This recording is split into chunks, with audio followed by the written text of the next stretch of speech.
Hi guys, it's Dr. Pam and I'm here with this week's burning question. And it's actually an update on burning question 2, which involved the FDA report linking grain-free diets with the development of DCM or dilative cardiomyopathy. Now, we talked about the initial report in June of last year and the follow-up report in December of last year. We just had another follow-up report at the end of last month, June of 2019.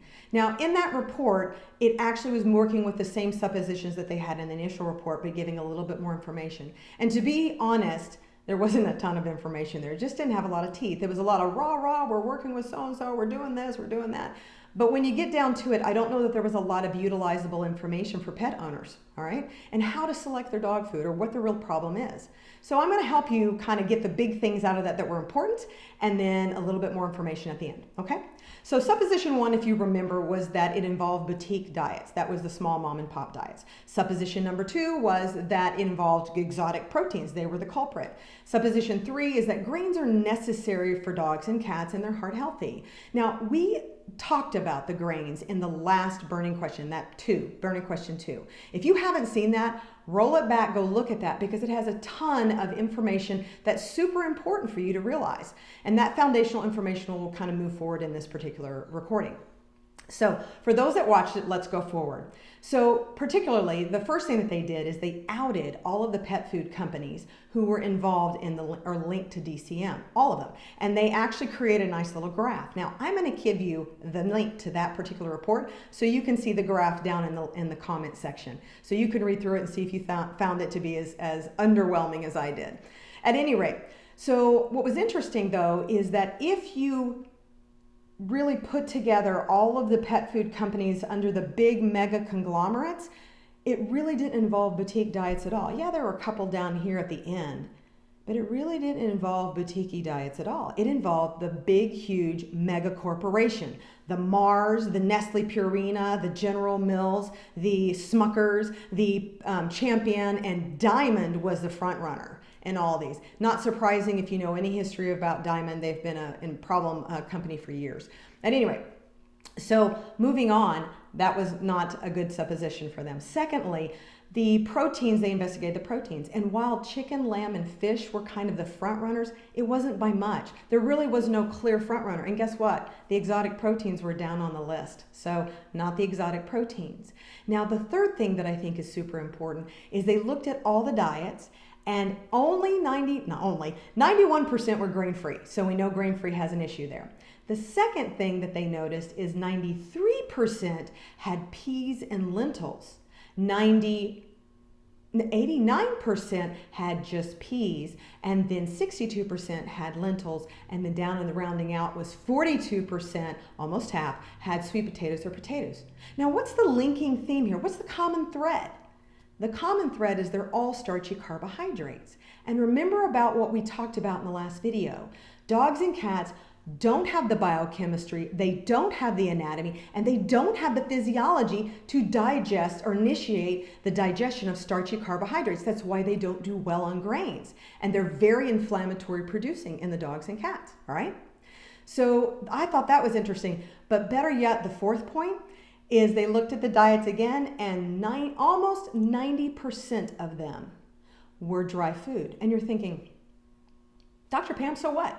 Well, here's the deal. If you look at the sales, the projected sales of dry food for cats and dogs in the United States in this year, it's going to be $9.2 billion. The next category down is your wet food, which is $2.4 billion. So dry food is the most fed, highest amount of dogs and cats are fed dry food in the United States than the other forms. And why is that important? Because dry food is the most deficiency producing food on the market. It destroys your gut biochemistry. It destroys any potential for having any vitamins or minerals because they take it up to such a high temperature in the extruding process that it obliterates all your nutrients. It denatures the nutrients, the proteins, the enzymes, the vitamins, the minerals. And then you have to add back synthetic stuff to actually bring it up to what the bag tells you is in there. And so think of it this way.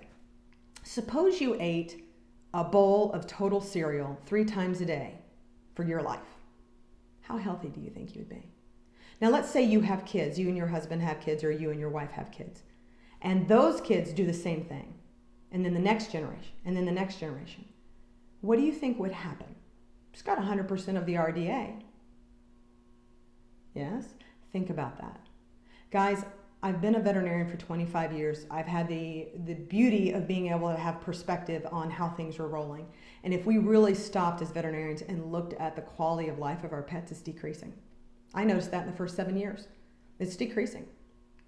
And so you have an option at this juncture to follow the clever marketing, because I'm going to tell you two things about our nation. One, we have amazing marketing. I'm just really impressed with the marketing ability of the United States.